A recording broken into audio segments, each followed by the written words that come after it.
ಅವರಾಗಿಯೇ ಕೋರ್ಟ್ಗೆ ಹೋಗಿದ್ದಾರೆ, ಹೋಗಲಿ ಅಂತ ಇತ್ತ ರಾಘವೇಂದ್ರ ಹೇಳಿದ್ದಾರೆ. ವಿಜೇಂದ್ರ ಅವರ ಮಾತನ್ನು ನೀವು ಕೇಳಿಸ್ಕೊಂಡ್ರಿ. ಇನ್ನೊಂದು ಕಡೆ ಅವರ ಸಹೋದರ ರಾಘವೇಂದ್ರ ಶಿವಮೊಗ್ಗದ ಬಿಜೆಪಿ ಅಭ್ಯರ್ಥಿ. ಸೊ ಈಶ್ವರಪ್ಪ ಕೆವಿಎಟ್ ಬಗ್ಗೆ ಬೇವೆ ರಾಘವೇಂದ್ರ ಮಾತನಾಡಿದ್ದಾರೆ. ಅವರಿಗೆ ಕಾನೂನಾತ್ಮಕವಾಗಿ ಹೋಗಿದ್ದಾರೆ ಅಂದ್ರೆ ಹೋಗ್ರಿ, ಪರವಾಗಿಲ್ಲ, ಅಲ್ಲೇ ಅವರಿಗೆ ನ್ಯಾಯ ಸಿಗುವಂತಾಗಲಿ ಅಥವಾ ಸಿಗುತ್ತೆ ಅಂದರೆ ಪಡೀಲಿ ಅಂತ ಹೇಳಿದ್ದಾರೆ. ಇದು ಫೋಟೋ ಬಳಕೆ ಸಂಬಂಧಪಟ್ಟಾಗಿ ಏನು ಕೆವಿಎಟ್ ಅನ್ನು ಸಲ್ಲಿಸಲಾಗಿದೆ, ಅದರ ಬಗ್ಗೆ ರಾಘವೇಂದ್ರ ಮಾತನಾಡಿದ್ದಾರೆ. ಎಲ್ಲರೂ ಕೂಡ ಕಾನೂನಲ್ಲಿ ಹಕ್ಕಿದೆ. ಕಾನೂನಿನ ಒಂದು ಚೌಕಟ್ಟಲ್ಲಿ ಯಾವ ಸಂದರ್ಭದಲ್ಲಿ ಯಾವ ನಾಯಕರ ಚಿತ್ರಗಳನ್ನು ಹಾಕೊಬೇಕು ಅಂತೇಳಿ ಅವರಾಗೆ ಕೋರ್ಟಿಗೆ ಹೋಗಿದ್ದಾರೆ. ಆ ಸಂತೋಷ. ಕೋರ್ಟಲ್ಲಿ ಅವರಿಗೆ ನ್ಯಾಯಾಲಯದಲ್ಲಿ ಅವರಿಗೇನು ನ್ಯಾಯ ಸಿಗುತ್ತೆ ತಗೊಂಡ್ಬರಲಿ. ಸದ್ಯಕ್ಕಿದೆ ನಮ್ಮ ರಾಷ್ಟ್ರೀಯ ಪಕ್ಷ ರಾಷ್ಟ್ರ ಮಟ್ಟದಲ್ಲಿ ರಾಜ್ಯ ಮಟ್ಟದಲ್ಲಿ ಎಲ್ಲದೂ ಕೂಡ ಚಿಂತನೆ ಮಾಡ್ತಾರೆ.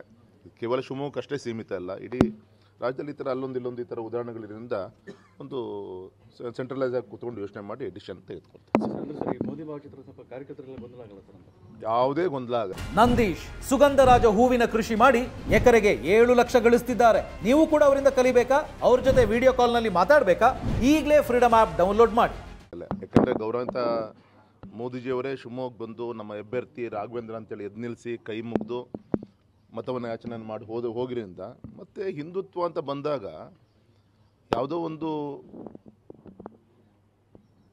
ಅವರ ಒಂದು ವೈಯಕ್ತಿಕ ಸಮಸ್ಯೆಗೋಸ್ಕರ ಉಪಯೋಗಿಸ್ಕೊಳ್ಳೋಕೆ ಬರುವಂಥ ಒಂದು ಆಯುಧ ಅಲ್ಲ ಅದು. ಹಿಂದುತ್ವ ಅದರದ್ದೇ ಆದಂಥ ಅಗಾಧವಾದಂಥ ಒಂದು ಆಳ ಅಗಲ ಇದೆ. ಅದಕ್ಕೆ ಆದಂಥ ಒಂದು ಸಂಸ್ಕಾರ ಇದೆ.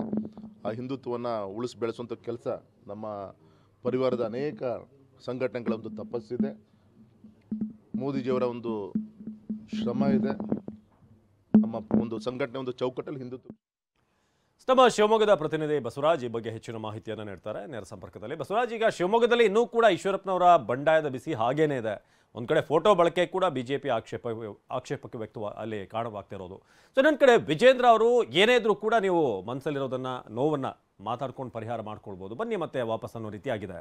ಸೊ ಈಶ್ವರಪ್ಪನವರ ಬಂಡಾಯ ಶಮನ ಆಗುವಂಥ ಲಕ್ಷಣ ಏನಾದರೂ ಕಾಣ್ತಾ ಇದೆಯಾ ಶಿವಮೊಗ್ಗದಲ್ಲಿ ಅಂತ?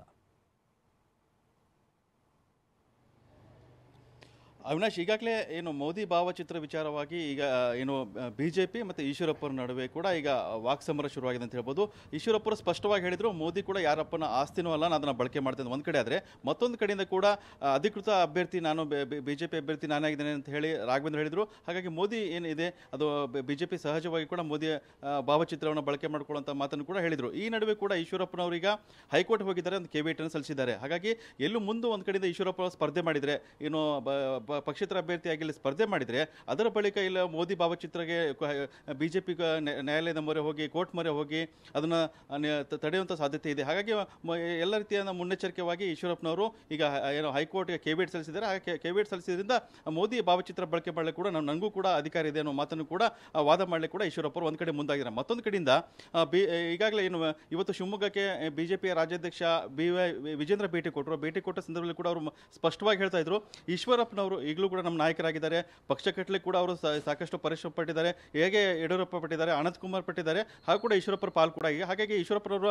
ಕೈ ಮುಗಿದು ಕೇಳ್ಕೊಳ್ತೇನೆ, ಈಗಲೂ ಕೂಡ ಕಾಲು ಮಿಂಚಿಲ್ಲ, ನೀವು ಈ ತಮ್ಮ ನಿರ್ಧಾರದಿಂದ ವಾಪಸ್ ತೆಗೆದುಕೊಳ್ಳೋ ಮನವಿಯನ್ನು ಕೂಡ ವಿಜೇಂದ್ರ ಒಂದು ಕಡೆ ಮಾಡ್ತಾರೆ. ಮತ್ತೊಂದು ಕಡೆಯಿಂದ ಕೂಡ ಬಿಜೆಪಿ ಕೂಡ ಕಾನೂನಾತ್ಮಕ ಮೋದಿ ಭಾವಚಿತ್ರ ಬಳಕೆವಾಗಿ ಏನು ರಾಘವೇಂದ್ರ ಏನು ಬಿಜೆಪಿ ಅಭ್ಯರ್ಥಿ ಇದ್ದಾರೆ, ಸಂಸದರಾಗಿದ್ದಾರೆ, ಅವರು ಹೇಳೋ ಮಾತವಾಗಿ ಏನು ಮೋದಿ ಭಾವಚಿತ್ರ ಬಳಕೆ ಮಾಡೋ ಸಂದರ್ಭದಲ್ಲಿ ಕೂಡ ಬಿಜೆಪಿ ರಾಷ್ಟ್ರೀಯ ಪಕ್ಷವಾಗಿದೆ. ಹಾಗಾಗಿ ಕಾನೂನಾತ್ಮಕವಾಗಿ ರಾಷ್ಟ್ರೀಯ ಏನು ವರಿಷ್ಠರಿದ್ದಾರೆ ಅವರು ನಿರ್ಧಾರ ತೆಗೆದುಕೊಂಡು ಮಾತನ್ನು ಹೇಳ್ತಾರೆ. ಹಾಗಾಗಿ ಮೋದಿಯ ಭಾವಚಿತ್ರ ಬಳಕೆಗೆ ಸಂಬಂಧಪಟ್ಟ ಹಾಗೆ ಈಗ ಈಶ್ವರಪ್ಪ ಮತ್ತು ರಾಘವೇಂದ್ರನ ನಡುವೆ ಕೂಡ ಈಗ ಈ ಸಂಪಟ ಹಾಗೆ ಈಗ ವಾದ ವಿವಾದ ಶುರುವಾಗಿದೆ. ಹೀಗಾಗಿ ಮುಂದಿನ ದಿನಗಳಲ್ಲಿ ಇದು ಯಾವ ರೀತಿಯಾಗಿ ತಲುಪುತ್ತೆ ಮಾತನ್ನು ಕೂಡ ಇದು ಮುಂದೆ ಕಾದು ನೋಡಬೇಕಾಗಿದೆ ಒಂದು ಕಡೆ. ಆದರೆ ಮತ್ತೊಂದು ಕಡೆಯಿಂದ ಈಶ್ವರಪ್ಪನವರು ತಮ್ಮ ಏನು ಬಂಡಾಯ ಅಭ್ಯರ್ಥಿಯಾಗಿ ಶಿವಮೊಗ್ಗ ಲೋಕಸಭಾ ಸ್ಪರ್ಧೆ ಮಾಡ್ತಾ ಇದ್ದಾರೆ, ಅವರು ತಮ್ಮ ನಿರ್ಧಾರಕ್ಕೆ ಅಚಲವಾಗಿದ್ದಾರೆ. ಶಿವಮೊಗ್ಗ ಲೋಕಸಭಾ ಕ್ಷೇತ್ರ ಎಲ್ಲ ಕೂಡ ಪ್ರಚಾರ ಮಾಡ್ತಿದ್ದಾರೆ. ಮತ್ತೆ ಈಶ್ವರಪ್ಪನವರು 12ನೇ ತಾರೀಕು ಕೂಡ ನಾಮಪತ್ರ ಸಲ್ಲಿಕೆ ಕೂಡ ಮುಂದಾಗಿದ್ದಾರೆ. ಅವಿನಾಶ್, ಧನ್ಯವಾದ ಬಸವರಾಜ್.